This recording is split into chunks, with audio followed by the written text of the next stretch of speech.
إن الحمد لله نحمده ونستعينه ونستغفره ونعوذ بالله من شرور أنفسنا ومن سيئات أعمالنا من يهد الله فلا مضل له ومن يضلل فلا هادي له أشهد أن لا إله إلا الله وحده لا شريك له وأشهد أن محمدا عبده ورسوله أما بعد فإن خير الحديث كتاب الله وخير الهدي هدي محمد صلى الله عليه وآله وسلم وشر الأمور محدثاتها وكل محدثة بدعة وكل بدعة ضلالة أما بعد وأعوذ بالله السميع العليم من الشيطان الرجيم من همزه ونفخه ونفثه بسم الله الرحمن الرحيم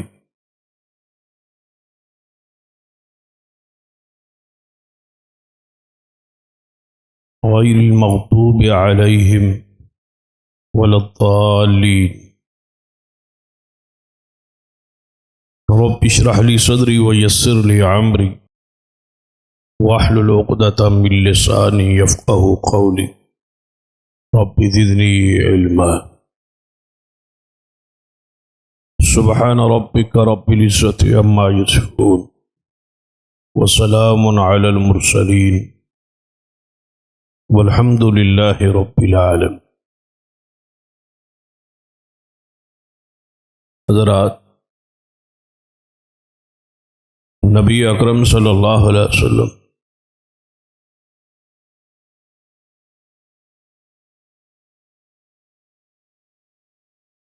سب سے بڑے دشمن جو ہے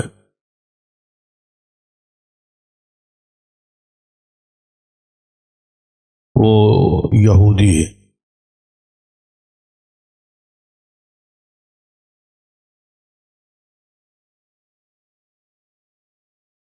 مدینہ کے آس پاس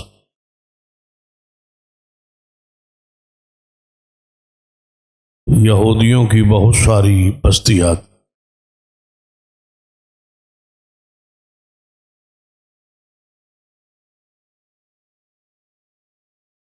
جنہوں نے کئی مرتبہ پروگرام اور منصوبے بنائے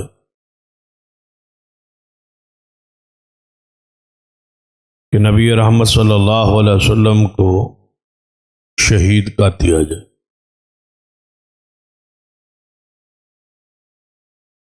کیونکہ یہودیوں کی یہ عادت تھی اور یہ فطرت تھی کہ وہ انبیاء کے قاتل تھے.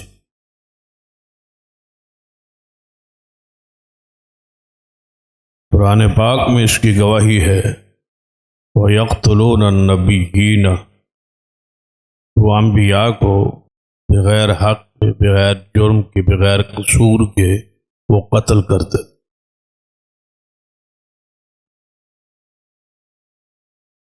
بہت سارے انبیاء کو انہوں نے شہید کیا.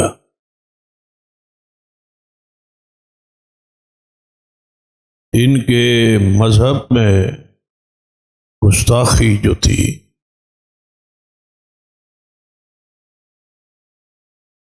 وہ رچی بسی تھی. ان کے عقائد میں، نظریات میں توہین کرنا تو دور کی بات ہے، وہ تو قاتل انبیاء ہے. اتنے ہیں وہ یہودی جنہوں نے انبیاء کو شہید کیا.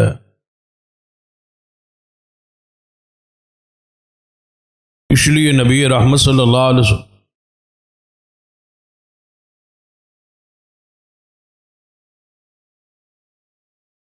کی گستاخی اور توہین کئی یہودیوں نے کی۔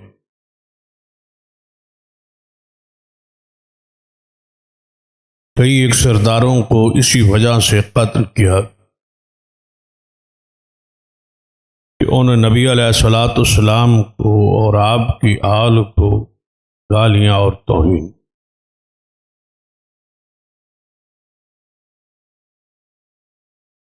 امہات المومنین کی توہین۔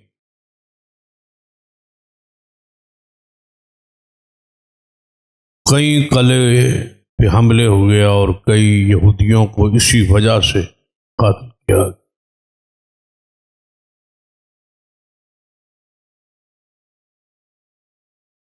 عبداللہ ابن ابی کو اور اس کے عزائم کو اور اس کی منافقت ایک تاریخ کا حصہ ہے۔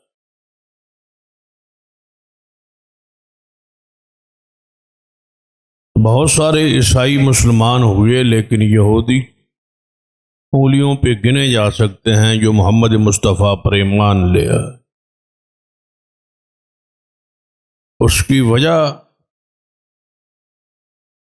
جو محدثین نے بیان کیا ہے کہ یہودی مذہب میں گستاخی ہے، توہین ہے۔ عیسائیت میں جو تھا وہ غلو تھا کہ انبیاء کی شان کو بڑھانا، اس کو لیول پہ لے آنا، اس کو صحیح منزلت اور مرتبت جو ہے انبیاء کی سمجھانا، یہ آسان ہے۔ لیکن جو گالیاں دیتا ہے، توہین کرتا ہے، اس کے دل میں ان شخصیات کی محبت پیدا کرنا مشکل ہے۔ اس لیے بہت کم تعداد یہودیوں کی مسلمان ہو۔ آج بھی دنیا میں دیکھ لے، بہت سارے عیسائی اسلام میں داخل ہوتے، دیگر مذاہب کے لوگ اسلام میں داخل ہوتے ہیں، لیکن یہودی آج بھی بہت کم نہ ہونے کے برابر اسلام کو قبول کرتے ہیں۔ اس کی وجہ وہی گستاخی اور توہین۔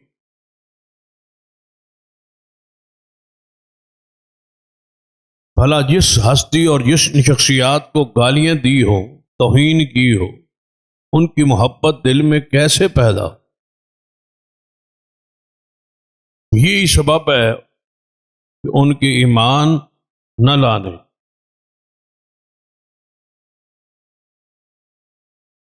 تو نبی رحمت صلی اللہ علیہ وسلم یہودیوں کے حوالے سے انتہائی خاص کر حساس، ان کی دوستی، ان سے تعلقات، ان سے محبت، قرآن نے اہل ایمان کو روکا ہے، منع کیا کہ یہود و نصارہ سے دوستی نہ رکھو، وہ آپس میں ایک دوسرے کے دوست ہے، تمہارے دوست نہیں ہو۔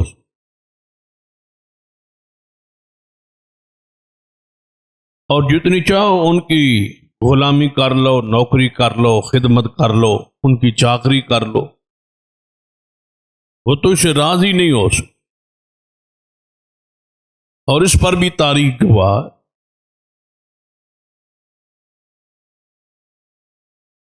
فرمایا جب تک تم ان کے مذہب کو اختیار نہ کر لو، اس وقت تک وہ تو اسے راضی نہیں ہو۔ یہ قرآن کی خبر ہے۔ قرآن نے ان کے اندر کے حالات سے آگاہ کر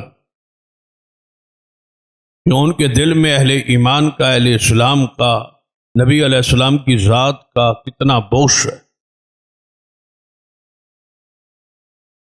اسلام کو سب سے زیادہ نقصان اسی مذہب نے، یہودیوں نے پہنچایا ہے، اسی گروہ۔ یہ منافقت کا سلسلہ، یہ چال، یہ مکر، یہ تدبیر یہودیوں کی۔ محدثین کے اس بات پر اتفاق ہے کہ عبداللہ ابن سبا زہری کلمہ پڑھا لیکن اندر سے یہودی تھی۔ تو اس نے کتنا نقصان کیا؟ اس پر تاریخی صفحات گواہ ہے۔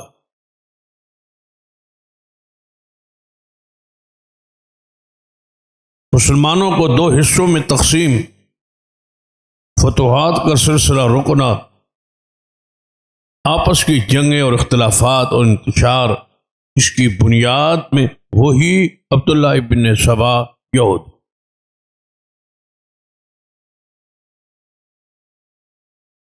اس نے اسلام قبول کر کے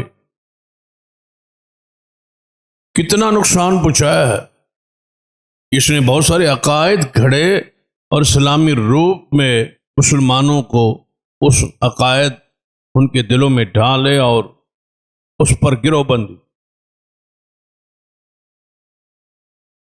اسی نے سب سے پہلے امت میں یہ رواج اور اختلاف ڈالا کہ خلافت جو ہے وہ اہل بیت آل رسول کا حق تھا، یعنی ظاہری طور پر وہ محبت اہل بیت میں، وہ آڑ، وہ پردہ، لیکن اندر سے وہ امت کو آل رسول کے ساتھ، صحابہ کرام کو آل رسول کے ساتھ لڑانا چاہتا ہے اور اختلاف ڈالنا چاہتا ہے۔ کئی ایک عقائد اسی کے پیش کردہ، یعنی ایک سیاہ ترین تاریخ ہے یہودیوں۔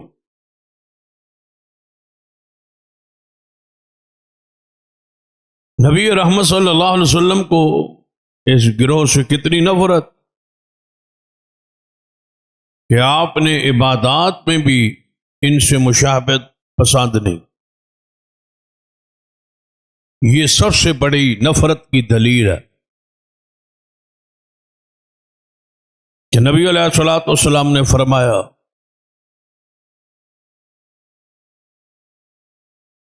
کہ وہ روزہ رکھتے ہیں 10 محرم،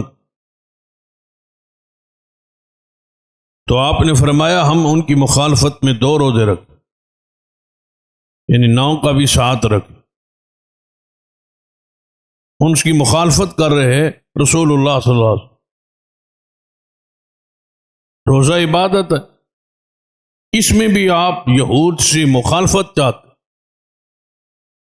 کہ موسیٰ علیہ السلام کو نجات ملی اس دن، وہ اس خوشی میں روزہ رکھتے ہیں۔ موسیٰ علیہ السلام سے زیادہ محبت کے حقدار ہم ہیں، ہم روزہ تو رکھیں گے لیکن یہودیوں کی مخالفت میں ایک روزہ اور رکھ تاکہ ان کی مخالفت رہے۔ اسی طرح نبی رحمت صلی اللہ علیہ وسلم نے فرمایا کہ وہ جوتوں میں نماز کو جائز نہیں سمجھتے، تم ان کی مخالفت کرو اور جوتوں میں نماز پڑھی جا سکے۔ جوتا پاک ہو یا زمین پہ رگڑ کے اس کو پاک کر لیا، اس میں نماز ہو جائے۔ بہت عرصہ پہلے تو یہ مسئلہ مشکل تھا، شاید سمجھنا اور سمجھانا بھی مشکل تھا، اور لوگ اس کو شاید ہمارا کوئی امتیازی مسئلہ کہتے، جبکہ تو یہ تو کوئی امتیازی مسئلہ نہیں ہے، حدیث ہے۔ لیکن اب چونکہ رواج عام ہو گیا، جنازے کی حد تک تو سارے جوتوں میں شروع ہو گئے، بغیر کسی استثناء کے۔ بہت سارے لوگوں کو آپ نے دیکھا ہوگا جب میدان میں جنازہ پڑھتے ہیں تو سارے جوتوں میں ہی اکثر پڑھتے، یعنی اس حد تک تو اس حدیث کو انہوں نے مان لیا ہے، تسلیم کر لیا ہے، اور کسی نے آج تک انکار نہیں کیا۔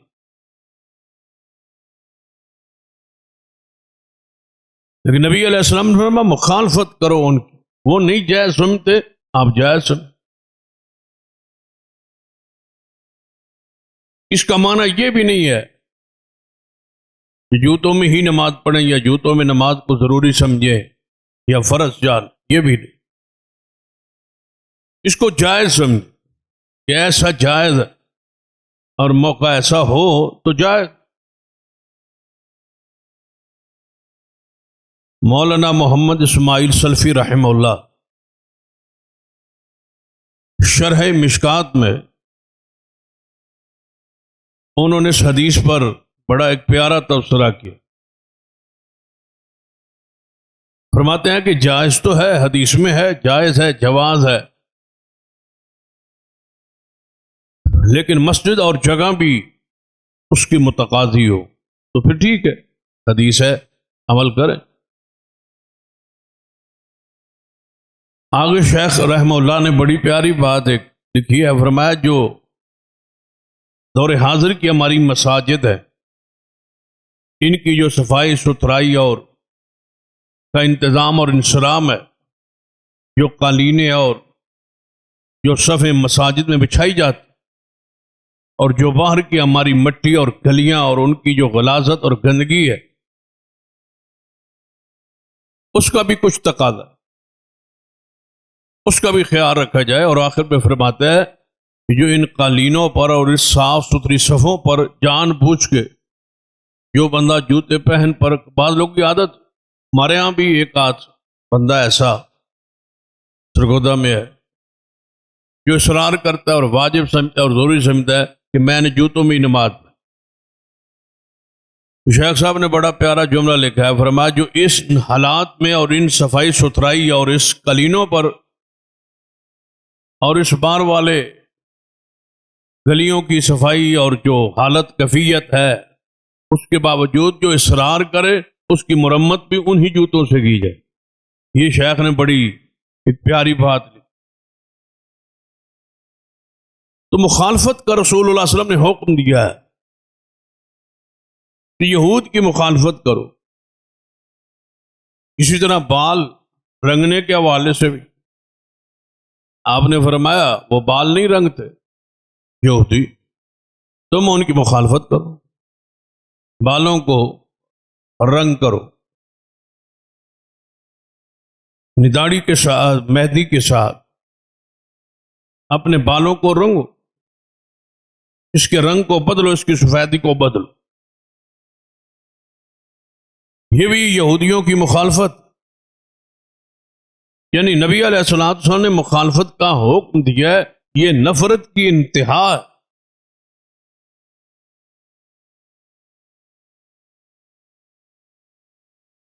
یہودیوں کے اندر دل میں خیرخواہی اور محبت کے جذبات نہ ہو۔ اور آج کل آپ کے علم میں پوری دنیا میں یہودیوں کی ایک ہی ناجائز ریاست ہے، اسرائیل۔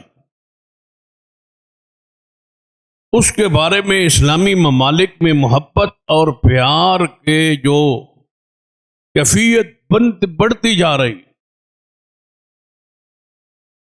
جو اس کی طرف جھکاؤ اور اس سے محبت اور اس کے ساتھ تعلقات اور اس کو ماننا اور تسلیم کرنے، اس طرف جو رجحان بڑھتا جا رہا ہے، یہ ہمارے لیے انتہائی معاملہ فکر انگیز۔ ان کی محبت دل میں نہ ہو، اور پھر اتنی ناجائز ریاست جو اسلامی ممالک کے اپنے درمیان میں صرف اس لیے کھڑی کی گئی ہو کہ وہ مسلمانوں کو جو ہے وہ شکنجہ ان پر ہمارا کسا رہے اور ہمارا دباؤ ان پر قائم رہے، اور ہمارے لیے ان پر حملہ، ان کو قابو کرنا آسان ہو۔ اب دیکھیں جو حالات اور واقعات اس وقت دنیا میں، اس کو ذرا سامنے رکھ۔ غزہ کی جو حالت کیفیت ہے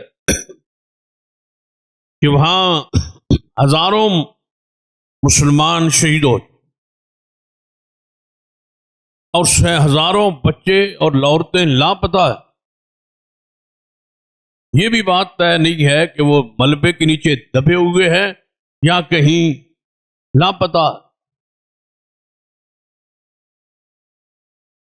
پھر جنگ بندی ہوگی اور عرب سارے ممالک سے غزہ کو آباد کرنے کے حوالے سے پیسے لے لیے جائیں اور ان کی پشت پناہ جو ہے عیسائی وہ اسی آڑ میں اسرائیل کو پھر ایک دفعہ اسلحہ سے بھر دے، یہ غزہ کی عمارتیں بناتے رہیں مسلمان، بھائی ان کو بحال کریں، ان کو کھڑا کریں، ان کے مکان بنائیں، ان کے پر خرچ کریں، اور وہ اسرائیل کو پھر مضبوط کرتے رہیں گے اسی تعاون کے آڑ۔ نبی رحمت صلی اللہ علیہ وسلم یہودیوں کے خلاف ایک اسلام کی تو ایک پوری تاریخ ہے۔ یہودیوں کی یہ خواہش ہے یہاں بیٹھے کیوں ہیں؟ ان کا موقف یہ ہے کہ یہ بیت المقدس، یہ شام، یہ خیبر، یہ عرب کا علاقہ ہمارا ہے، اس کو وہ مقبوضہ سمجھتے ہیں، اس کو وہ حاصل کرنے کی کوشش کرنے میں لگے ہوئے، وہ اپنی تاریخ کو، اپنی مارک کو، اپنی پھٹکار دھتکار جو اسلام نے ان کو دی ہے وہ بھولے نہیں۔ ہم بھولے ہیں جو سب کچھ بھول چکے ہیں، ہمیں نہیں پرواہ، لیکن وہ نہیں اپنی تاریخ بھولے، وہ اپنی ایک ایک بستی کا نقشہ بنائے بیٹھے ہیں کہ یہاں تک سارا اسرائیل ہوگا، یہاں تک ہماری حکومت ہوگی، جو جو علاقے ہم سے چھینے گئے، اور پوری بصیرت سے یہ کہا سکتے کہ نبی رحمت صلی اللہ علیہ وسلم جب خیبر کو فتح کیا اس دن سے لے کر آج تک یہودیوں کے دل میں اتنی نفرت اور اتنا غصہ ہے، نسل در نسل چل رہا۔ یہ ساری سازش تھی، سیدنا علی رضی اللہ تعالیٰ عنہ کو اسی غصے میں یہودیوں نے، خارجیوں نے، اس کے بیک میں یہی یہودی تھے کہ ان کو شہید کیا، اور ان کی یہ خواہش تھی کہ ہم آل رسول کو زمین عرب سے نکال کے ایک ایک کر کے چن چن کے شہید کرے، اور انہوں نے ایسا کیا۔ سیدنا حسین ابن علی کی شہادت ظاہری طور پہ اہل کوفہ ہے، سامنے تو اہل کوفہ ہے، سامنے اور رکھے گئے، پیچھے بیک میں یہودی ہے، ان کی سازش ہے۔ سیدنا حسین ابن علی رضی اللہ تعالیٰ عنہ کو اور ان کی آل کو کربلا میں جس بے دردی کے ساتھ شہید کیا گیا، یہ اسی خیبر کا بدلہ لیا جائے۔ آپ جانتے ہیں خیبر میں نبی رحمت صلی اللہ علیہ وآلہ وسلم جب آپ صلح حدیبیہ کے بعد اللہ نے بشارت دی تھی انا فتحنا لک فتحا مبینا، جس سے مراد فتح مکہ سے پہلے سے مراد تو خیبر کی فتح کی بشارتیں اور اعلانات قرآن میں آ گئے، اور وہی 1400 صحابہ کرام جو صلح حدیبیہ پہ موجود تھے وہی خیبر کے مجاہدین، آپ نے اعلان کیا تو جو صرف جہاد کی نیت اور ارادے سے نکلنا چاہتا ہے وہ نکلے، تو یہی 1400 صحابہ نکلے خیبر، اور خیبر مدینہ پاک سے تقریباً 250 کے قریب کلومیٹر قریب یہ یہودیوں کا علاقہ، یہ ایک قلعہ نہیں ہے، تقریباً 8 قلعے جو یہودیوں کے تھے۔ سب سے آگے جو قلعہ تھا جس کا سردار مرحب نبی رحمت صلی اللہ علیہ وسلم نے اعلان کیا 7 ہجری میں کہ آپ کا یہ اعلان کہ آپ خیبر کی طرف پر حملے کے لیے تیار ہو، یہ تو یہ 1400 صحابہ کی جماعت اس کے لیے تیار ہو۔ نبی رحمت صلی اللہ علیہ وسلم ان 1400 صحابہ کو لے جن کے لیے الگ بشارتیں ہیں، آپ نے فرمایا جس نے میرے ہاتھ پہ بیعت رضوان کے موقع پر بیعت کی ہے ان میں سے ایک میرا پیارا جہنم میں نہیں جائے. یہ سارے جنتی گروہ صحابہ کرام کے لیے یہ الگ خاص ہے، ان کی یہ خاص فضیلت ہے کہ ان کو درجہ حاصل ہے.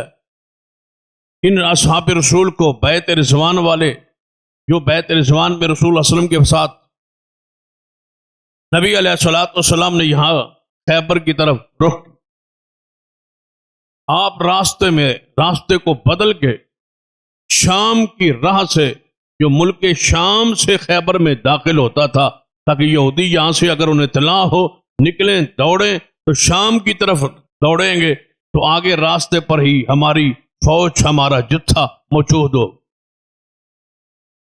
فجر کی نماز کے بعد وہ اپنے باغات، اپنی زمینوں کی طرف جا رہے تھے یہودی، تو اچانک دیکھا کہ محمد مصطفیٰ کا قافلہ آ رہا.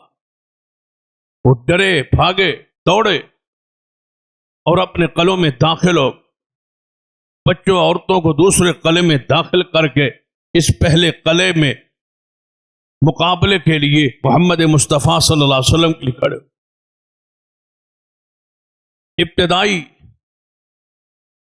کچھ دن نبی صلی اللہ علیہ وسلم کوشش فرماتے رہے کہ یہودیوں نے بڑے منظم ہو کے مقابلہ کی، حتیٰ کہ اس مقام تک بات پہنچی کہ ہو سکتا ہے صحابہ کرام ظاہری طور پر مایوسی کی طرف جا رہے تھے کہ یہ تو خیبر فتح ہی نہیں ہو رہا. نبی علیہ الصلوۃ والسلام نے خوشخبری، اللہ کے امر سے خوشخبری آئی. آپ نے فرمایا میرے صحابہ، کل میں ایسے شخص کو جھنڈا دوں گا جس سے اللہ اور اس کا رسول محبت کرتا ہے، اور اس شخص کے ہاتھوں اللہ تعالی خیبر کو فتح کر دے. یہ صحابہ کرام کے لیے خوشخبری تھی. یہ قرآن پاک کی وہ تفسیر تھی، انا فتحنا لک فتحا مبینا، کہ ہم ایک کھلی فتح سے آپ کو نوازیں. یہ فتح خیبر کی طرف بشارت کی خبر تھی. رسول اللہ صلی اللہ علیہ وسلم کو یقین تھا، آپ نے صحابہ کو یہ گارنٹی دے دی، پر میں کل جھنڈا دوں گا ایسے شخص کو جس سے اللہ اس کا رسول محبت کرتا ہے، اور وہ شخص بھی اللہ اور اس کے رسول سے محبت کرتا ہے. اور یہ بہت بڑی خوشخبری، یہ اندر کی گواہی ہے، یہ دل کی گواہی ہے، یہ ایمان کی گواہی ہے. بہت بڑی فضیلت ہے کہ کسی کے بارے میں رسول اللہ یہ فرما دے کہ اس کے دل میں اللہ اور اس کے رسول کی محبت ہے، اور اس بندے کی محبت، اس بندے کے ساتھ محبت اللہ کرتا ہے اور اللہ کا رسول کرتا ہے. صحابہ فرماتے ہیں ساری رات صحابہ اس انتظار میں رہے اور اس طلب اور چاہت میں رہے، کاش وہ نام میرا ہو، وہ شخصیت، وہ درجہ، وہ مقام، یہ اعزاز، یہ شرف مجھے نصیب. سویرے سارے انتظار میں نبی رحمت صلی اللہ علیہ وسلم جب مارکہ کو ترتیب دیا تو آپ صحابہ کرام سامنے بیٹھے. اب جھنڈا دینا ہے حضور نے، پتہ نہیں کس کو ملتا ہے. بعض صحابہ کرام کے بارے میں آتا ہے کہ وہ اٹھ کے ادھر بیٹھے ہوتے، پھر اٹھ کے ادھر بیٹھتے، پھر اٹھ کے ادھر بیٹھتے کہ رسول اللہ کی نظر پڑ جائے، ہو سکتا ہے ہمیں ہی آواز دے دیں کہ آ جائے. ان سامنے آنے کی کوشش کرتے. یہ اعزاز ہی بڑا ہے کہ اللہ اور اس کے رسولوں سے محبت کرتے. تو آپ نے پورے اجتماع کو دیکھا تو آپ نے پوچھا کہ علی ابن ابی طالب کا رضی اللہ تعالی. اس لیے امام احمد بن حنبل نے لکھا ہے رحمہ اللہ نے کہ جتنے انفرادی فضائل سیدنا علی کے ہیں اتنے اور کسی صحابی کے انفرادی فضائل ثابت نہیں. اتنے فضائل جتنے سیدنا علی رضی اللہ تعالی. تو نبی علیہ السلام نے پوچھا کہاں ہیں وہ سیدنا علی رضی اللہ تعالی. اللہ کا امر دیکھو، آپ نے جب پوچھا اس کا جو اجتماع میں موجود ہے.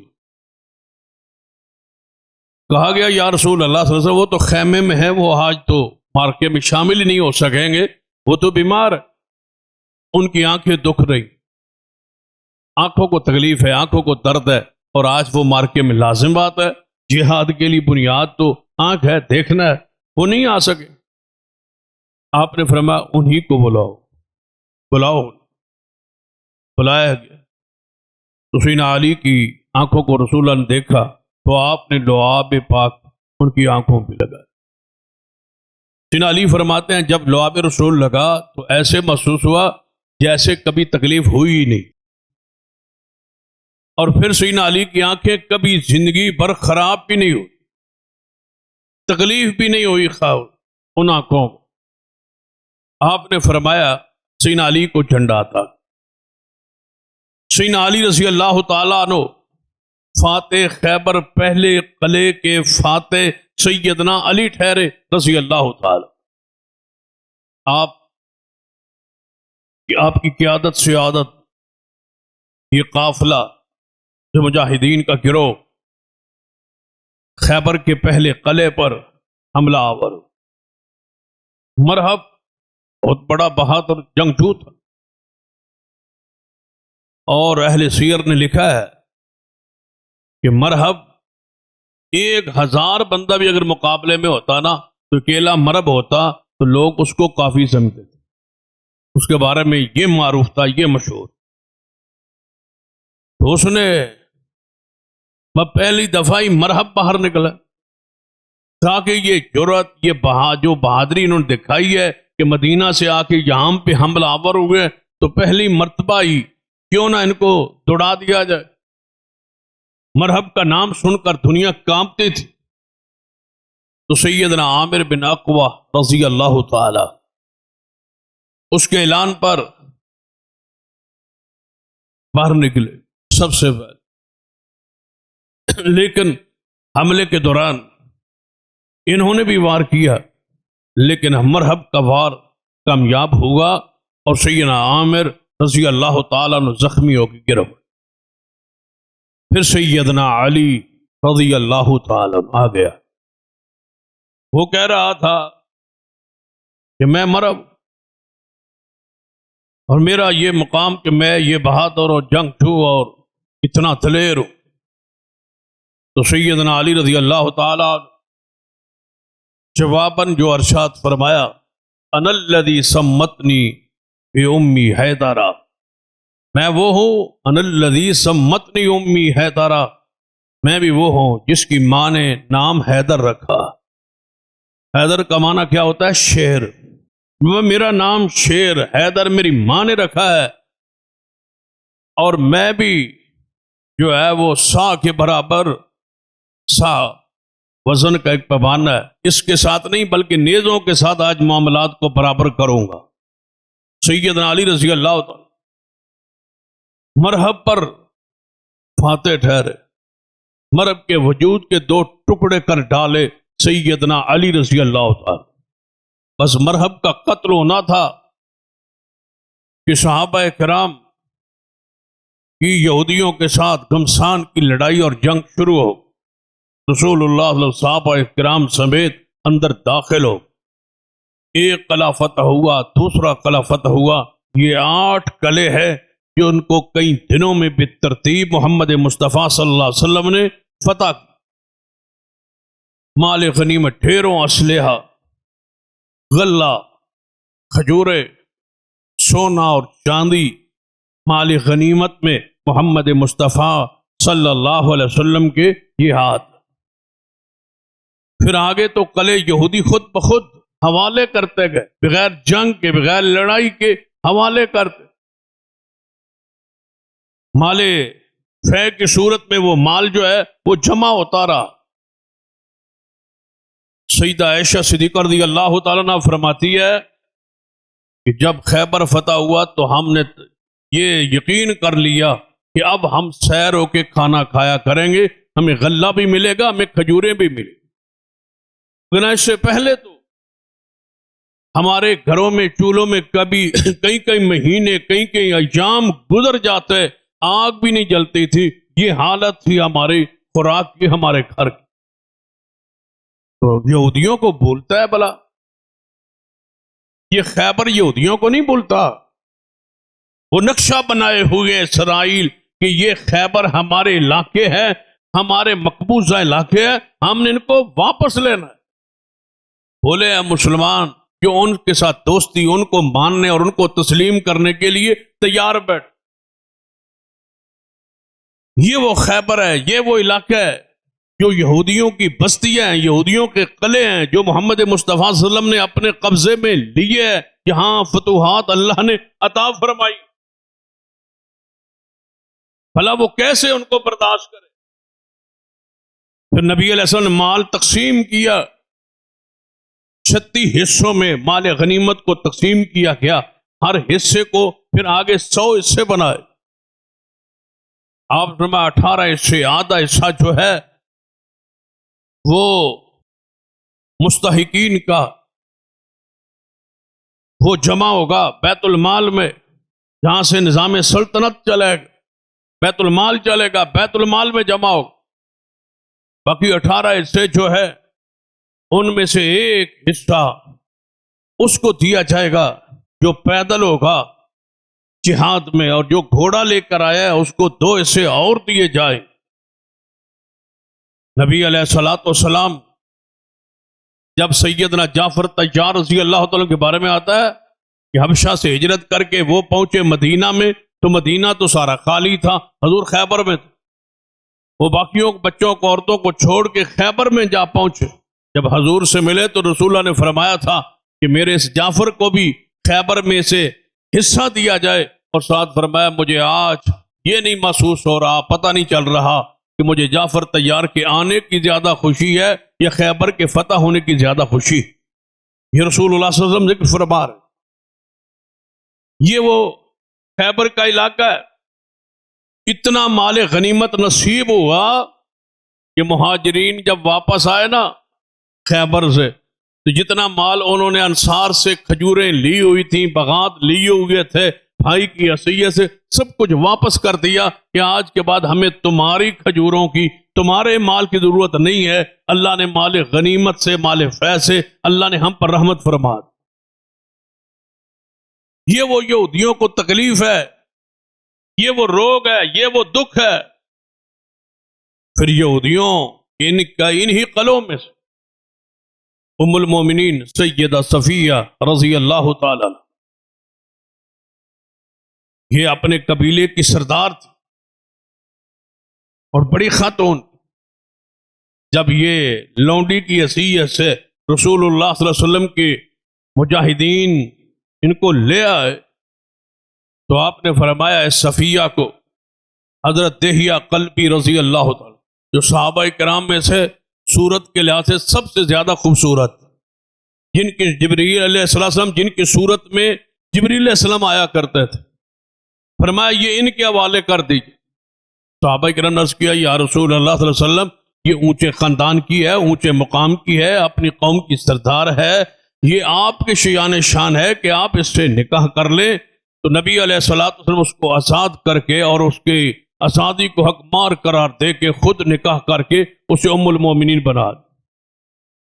یہودیوں کو یہ چیزیں آج دکھ رہی ہے، یہ پریشان کر رہی ہے ان کو، یہ ساری چیزیں وہ کیسے معاف کر سکتے ہیں؟ اس لیے وہ لڑ رہے، وہ اپنی سلطنت کو بڑھانا چاہتے ہیں، اس کا بڑھاؤ چاہتے ہیں، اس کی بڑھوتری چاہتے ہیں۔ عرب کا وہ علاقہ جو خیبر پر مشتمل ہے، وہ اپنا اس کو ایسے سمجھتے ہیں جیسے ہم کشمیر کو اپنے شہرگ یا اپنا حصہ سمجھتے، کہتے ہیں کشمیر ہمارا حق ہے، ہمارا حصہ ہے۔ مقبوضہ کشمیر جو یہودیوں بھارتیوں کے قبضے میں چلا گیا ہے، اس کو بھی ہم اپنا حصہ سمجھتے کہ وہ ہمارا ہے۔ ایسے ہی ان کا یہ نظریہ ہے کہ یہ خیبر سے ہمیں جو ہے نکالا گیا ہے، کیونکہ نبی علیہ الصلوۃ والسلام نے جب یہودیوں نے خیبر کا سارا علاقہ حضور کے حوالے کر دیا، یہودی آئے اور کہنے لگے محمد صلی اللہ علیہ وسلم ہم ان کی زمینوں کو، کھیتی باڑی کو، معاملات کو ہم جانتے ہیں، ہمیں یہ پٹھے پر، ہمیں یہ مزارت پر، آدھے حصے پر یہ زمینیں ہمیں دے دی جائے، سال کے بعد ہم اس کا آدھی جو آمدن ہے وہ آپ کے حوالے کر دیں۔ تو رسول اللہ صلی اللہ علیہ وسلم نے قبول کر لی۔ وہاں یہاں صحابہ کا رہنا اور یہاں صحابہ کا دیکھ بھال کرنا، کھیتی باڑی کرنا مشکل ہوگا، یہ یہودی یہاں موجود ہیں، یہ شرارتیں ہوتی رہیں گی، چلو یہ اس پر راضی ہیں، ذمہ بن کے رہ رہے ہیں اور ہماری مزارت میں رہ رہے ہیں، تو ٹھیک ہے، حضور نے ان کو دے دی، حصہ لیتے رہے۔ لیکن نبی علیہ السلام نے ساتھ یہ لکھوایا، یہ شرط طے کروائی کہ جب ہم چاہیں گے اس وقت تمہیں یہاں سے نکال لیں گے، تمہیں کوئی اعتراض نہیں ہو۔ انہوں نے لکھ کے دے دیا، ٹھیک ہے۔ یہی لکھت، یہی تحریر سیدنا عمر کے زمانے میں اس پر عمل ہوا۔ آپ کا یہ حکم تھا، رسول اللہ صلی اللہ علیہ وسلم کا یہ حکم تھا کہ ان کو جزیرۃ العرب سے یہودیوں کو نکال دینا۔ سیدنا عمر نے اس پر عمل، آپ نے اپنے دور خلافت میں یہودیوں کو کہا بھائی یہاں سے نکل جائیں، جزیرۃ العرب سے، آپ یہاں نہیں رہ سکتے۔ ان کی شرارتیں شروع ہو گئی تو آپ نے فرمایا کہ آپ نکل جائیں۔ یہودی وہاں یہاں سے لوارث کیے گئے، نکالے گئے۔ اب وہ اس وقت سے لے کر آج تک یہودی جو ہے دنیا میں پھیلے ہوئے، اب اسرائیل میں اکٹھے ہیں اور اکٹھے ہو کے ایک نجائز ریاست قائم کرنے میں کامیاب ہو گئے۔ اب وہ چاہتے ہیں یہ خیبر، یہ علاقہ، یہ شام، یہ سارا ہمارا ہے۔ کہتے ہیں سیدنا عمر نے ہم سے لیا ہے بیت المقدس، کیا وہ موجود نہیں ہے واقعہ تاریخ میں کہ سید حضرت عمر بن عاص رضی اللہ تعالی، یہ دیکھ لیں رافضی سب سے زیادہ جس صحابی کے خلاف ہوں گے اس کے پیچھے یہی یہودیوں کی یہی سازش، یہ بھی آپ اپنے ذہن میں ہمیشہ کے لیے نوٹ کر لیں۔ رافضی جس صحابی کے زیادہ مخالف ہوں گے سمجھے کہ اس کے پیچھے شرارت یہودیوں کی۔ یہ عمر بن عاص کو گالیاں، ننگی گالیاں دیتے ہیں، اس کے پیچھے بھی یہ یہودیوں کی شرارت ہے کہ حضرت شام کو فتح کرنے والے حضرت عمر بن عاص رضی اللہ تعالی سیدنا عمر کے یہ سب سے زیادہ مخالف ہیں۔ کیوں؟ یہودیوں کو نکالنے والے سیدنا عمر ہے۔ پھر سیدنا عثمان کے خلاف، پھر ملک شام کے والی سیدنا امیر معاویہ کے خلاف۔ ان کے دلوں میں وہ بغض، یہودیوں کے دلوں میں یہ بغض بھرا ہوا، کیونکہ رافضیت اصل میں نام ہی یہودیت کا، ان کی ہی عقائد، ان کی ہی عقائد کا پرچار اسلام کے روپ میں، اسلام کے جناب پردے میں انہی کی عقائد نظریات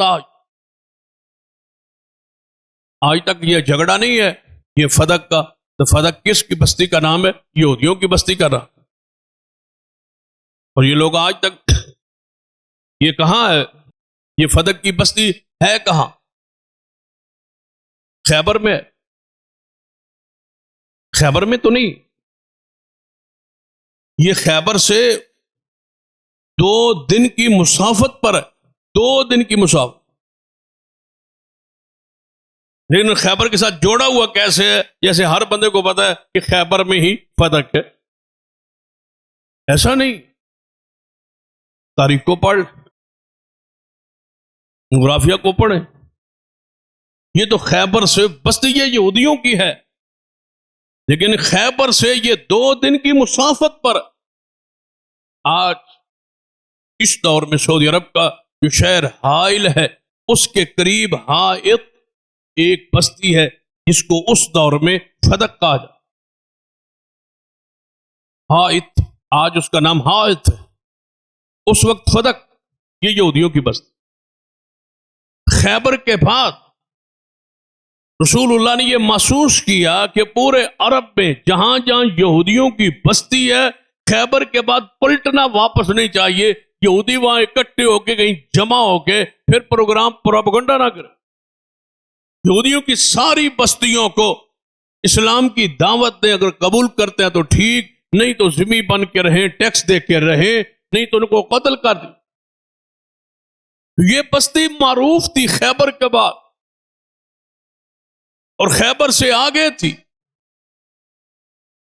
تو رسول اللہ نے مناسب سمجھا، صحابہ کرام کو کہا کہ آپ فدق کی جو یہودیوں کی بستی معروف ہے اس پر بھی حملہ کیے بغیر واپس نہیں جائے۔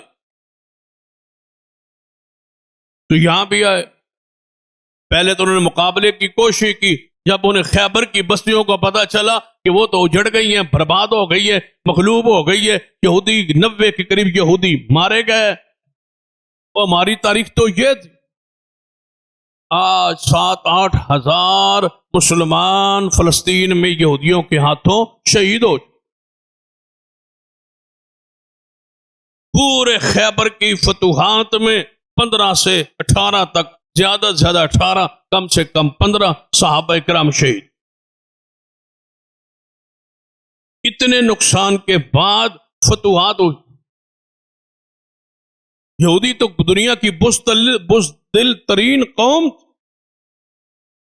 لیکن آج عیسائیت کی پشت پناہی پر، امریکہ اور برطانیہ کی پشت پناہی کی وجہ سے، ان کی جناب کی ماں پر، وہ پوری دنیا کو انہوں نے یلمغار بنایا ہو،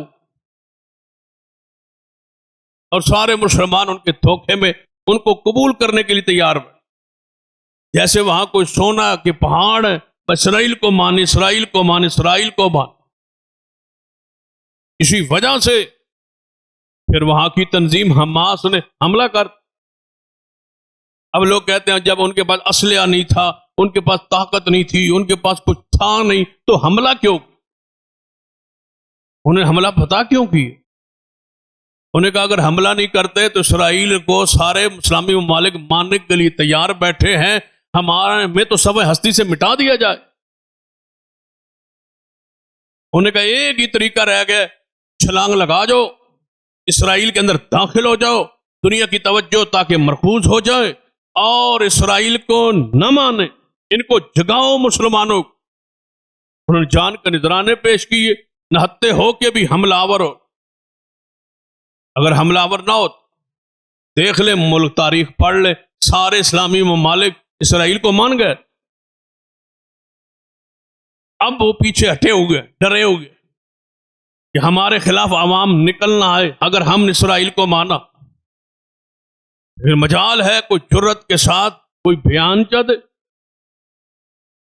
ہمت کے ساتھ کوئی اعلان جہاد کرے۔ یہودی پوری دنیا میں 1 کروڑ سے زیادہ نہیں ہے، پوری دنیا۔ ان کی مردم شماری کو دیکھ لیں، پڑھ لیں، اب تو نیٹ پہ سب کچھ موجود، لیکن ان کو پوری دنیا کی معیشت کو، پوری دنیا کو مفلوج کیا ہو۔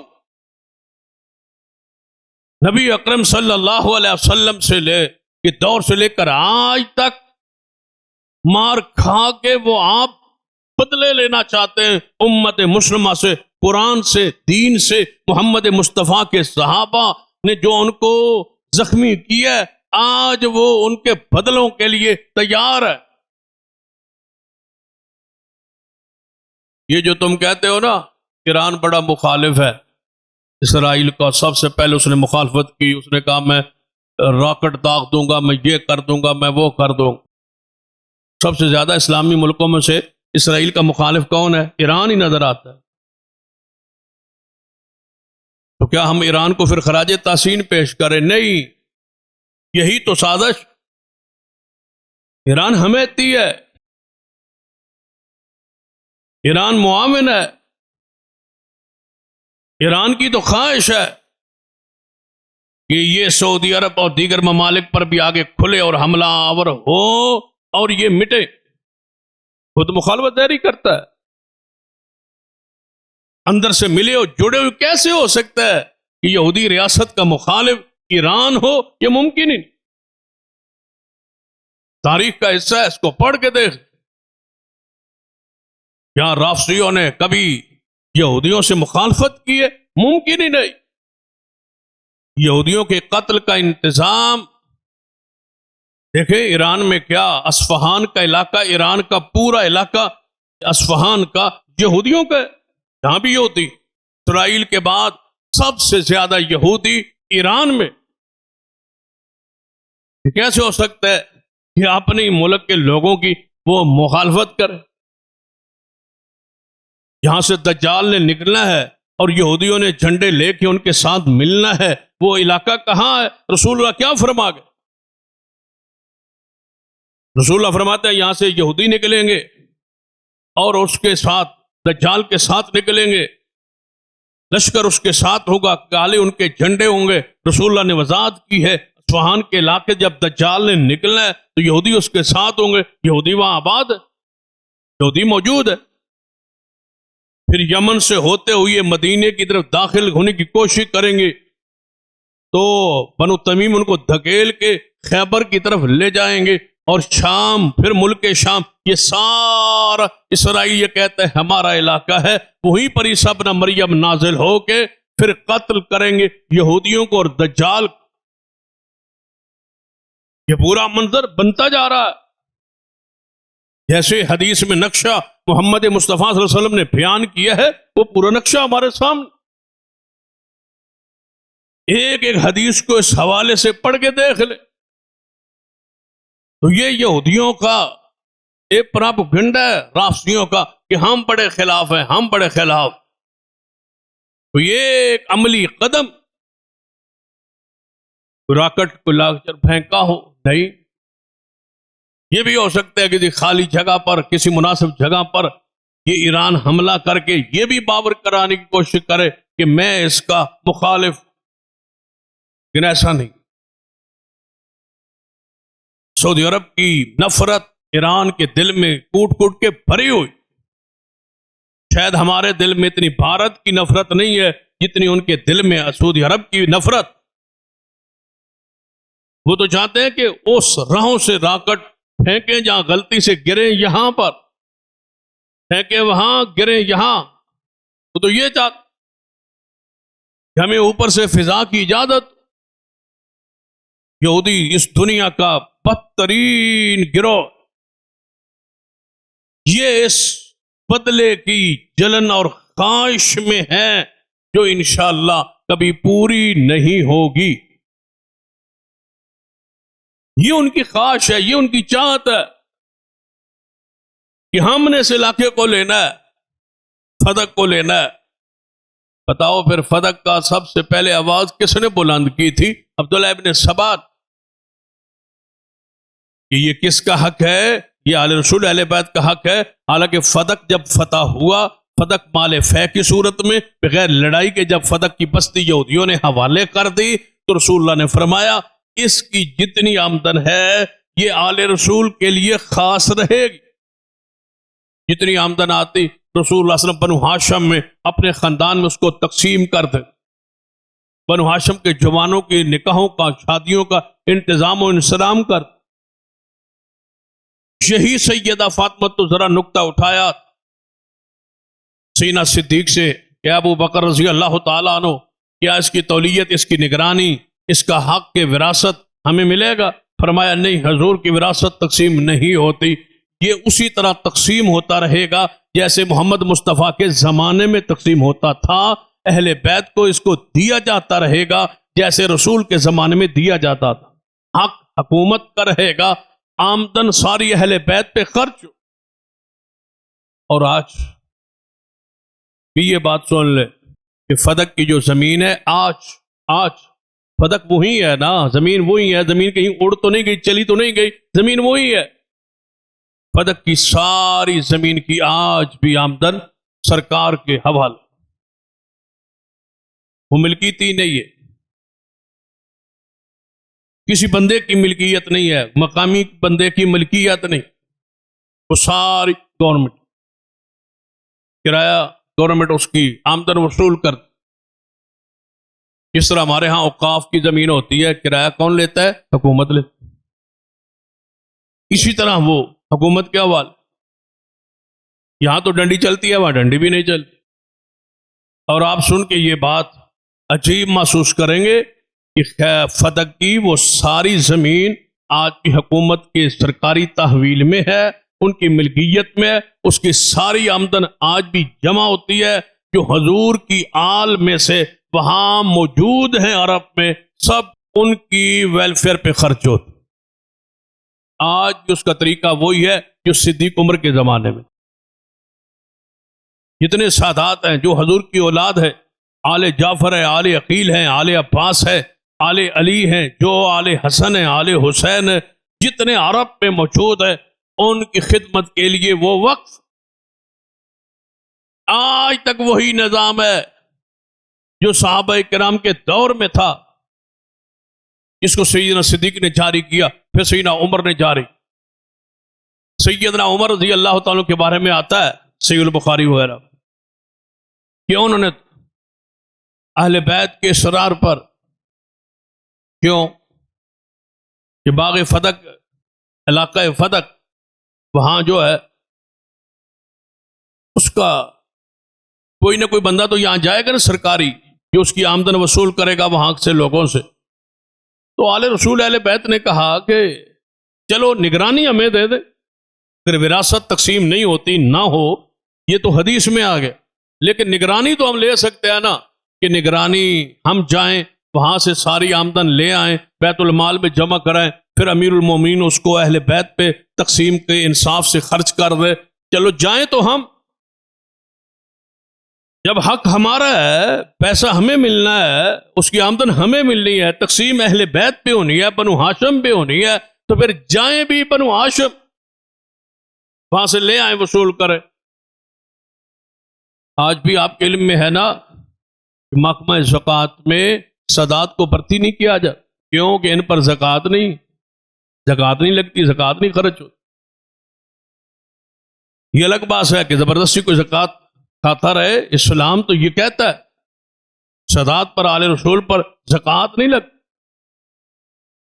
تو نبی علیہ الصلوۃ والسلام کیونکہ باغ فتق تھا اور مال فے تھا، مال غنیمت سے دوسری قسم مال فے جو جنگ کے بغیر حاصل ہو، وہ آل رسول کے لیے وقف تھا، حضور تقسیم کرتے تھے، سیدنا صدیق تقسیم کرتے رہے۔ سیدنا عمر نے فرمایا چلو اہل بیت کا یہ اسرار ہے، تو ان کی محبت میں، عقیدت میں، پیار میں فرمایا بس ٹھیک ہے، آپ میں سے جو بڑا ہے اس کو نگران بنا دے۔ یہی ہوتا ہے نا بات، جو خاندان میں سب سے بڑا ہے پھر اس کو نگران بنا دے۔ انہوں نے کہا بھائی کون تمہارا بڑا ہے؟ دو ہی بڑے تھے، یا سیدنا علی تھے یا پھر سیدنا علی کے چچا عباس تھے جو حضور کی بھی چچا تھے۔ اب آپ بتائیں خاندان میں چچا بڑا ہوتا ہے یا بھتیجا بڑا ہوتا ہے؟ چچا بڑا ہوتا ہے۔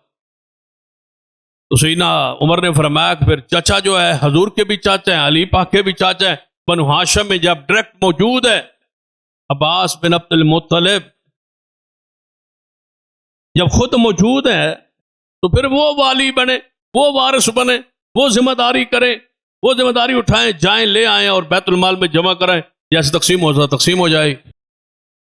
حضرت سرکاری طور پر سیدنا عباس کو نگران مقرر کر دیا گیا، سیدنا عمر نے کر دیا۔ جب کر دیا، نوٹیفیکیشن جاری ہو گیا، یعنی مقرر ہو گئے، طے ہو گئے، لکھے گئے، عباس کی ذمہ داری لگ گئی۔ سیدنا علی اور سیدنا عباس کا آپس میں اس تقرری پر اختلاف۔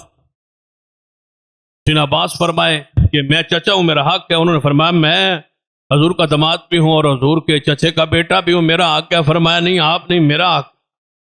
جب دونوں میں اختلاف ہوا، پھر اختلاف لے کے سیدنا عمر کے پاس آئے، آپ نے فرمایا وہی فیصلہ ہوگا جو حضور کا تھا اور صدیق کا تھا، اب دونوں نہیں ہیں، پھر وہی نظام قائم رہے۔ یہ باتیں چھپائی جاتی، بیان نہیں کی جاتی، شاید حساس نوعیت کی باتیں ہیں تب نہیں بیان ہوتی کہ کہیں کوئی مخالف نہ ہو۔ تو ساری بات کا خلاصہ کہ یہودیوں کو تکلیف ہے، پریشانی ہے، وہ اپنی ریاست کو یہاں تک بڑھانا چاہتے ہیں جو انشاءاللہ ان کی خواہش قیامت تک پوری نہیں ہوگی۔ اسرائیل آگے نہیں بڑھ سکے گا، اللہ اس کو وہاں ہی نیست و نابود کر دے گا، لیکن امت مسلمہ کے حکمرانوں پر واجب ضروری فرض ہے کہ اس کو روکے، ظلم سے، تشدد سے روک۔ انتہا ہو گئی ہے۔ کچھ جزیہ پر جب ان بچیوں کی حالات کیفیت، یہ 8 سالہ بچی ہے، سب سے گھر میں بڑی ہے، پورا خاندان شہید ہو گیا ہے، بس 8 سالہ بچی ہے، 2 چھوٹیاں بچی ہیں اس سے بھی چھوٹی ہیں، وہ تینوں بہنیں گھر میں بیٹھی ہیں، پورے خاندان میں کوئی بھی نہیں رہا سوائے ان بچوں۔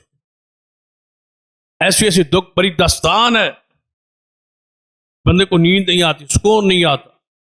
یہ وہ جذبات ہے جو بیان پہ مجبور کرتے۔ انشاءاللہ ہمارا فلسطین سے لا الہ الا اللہ کا یہ رشتہ جو ہے یہ قائم ہے اور قائم رہے گا، اور ان کے لیے آواز بلند ہوتی رہے۔ ہمارا فلسطینیوں سے رشتہ کیا ہے؟ لا الہ الا اللہ، ایک ہی آواز میں محبت اپنی عقیدت کا یہ اظہار کریں کہ فلسطینیوں سے رشتہ کیا؟ لا الہ الا اللہ۔ اور اسرائیل کا ایک علاج الجہاد، الجہاد، اس کے علاوہ اور کوئی صورت نہیں رہی۔ ہمارا موقف یہ ہے، اسلامی حکومتوں کا یہ فرض ہے کہ وہ اعلان جہاد کرے۔ جب وہ اعلان جہاد کرے تو انشاءاللہ جانے کے لیے تو ہم تیار، اسرائیل سے لڑنے کے لیے تیار ہیں، لیکن اعلان حکومت کا فرض ہے، راستے کھولنا یہ حکومت کا فرض ہے۔ یا ان کو روکا جائے یا پھر جہاد کے راہوں کو کھول دیا جائے اور مسلمانوں کو جانے کی اجازت دے دی جائے، پھر دیکھیں اسرائیل کتنے دن رہتا ہے۔ یا پھر کوئی اللہ ایسا سبب بنا دے، الم تر کیف فعل ربک باصحاب الفیل الم یجعل قیدہم فی تضلیل وارسل علیہم طیرا ابابیل۔ اے اللہ تو ابابیلوں سے کام لے لے، اے اللہ تو قادر ہے فلسطینیوں کی مدد فرما دے، اللہ تو قادر ہے ایسا کوئی اپنے قدرت کا منظر دکھا دے کہ ہم سنیں کہ اسرائیل کا نام و نشان مٹ گیا ہے۔ اللہ کوئی ایسا اپنی قدرت کا منظر دکھا دے، یا امت مسلمہ کے والیوں کو، ذمہ داروں کو، حکمرانوں کو ہدایت اور جذبہ جہاد عطا کر دے، اور یہودیوں کی نفرت ہمارے دلوں میں پیدا کر دے۔ یہ وہ بدترین گروہ ہے جس سے ہر نماز کی ہر رکعت میں پناہ مانگی جاتی ہے، غیر المغضوب علیہم۔ اللہ یہودیوں سے بچا لے، اللہ یہودیوں کی راہوں سے بچا لے۔ یہ المغضوب یہ کون ہے؟ یہ یہودی ہے جن سے ہم نماز کی ہر رکعت میں پناہ مانگتے ہیں۔ اللہ سے دعا ہے اللہ ہمیں اسلام سے، دین سے، جہاد سے صحیح محبت نصیب فرمائے۔ اقول قولی ھذا واستغفر اللہ لی ولکم ولسائر المسلمین وآخر دعوانا الحمد للہ رب العالمین۔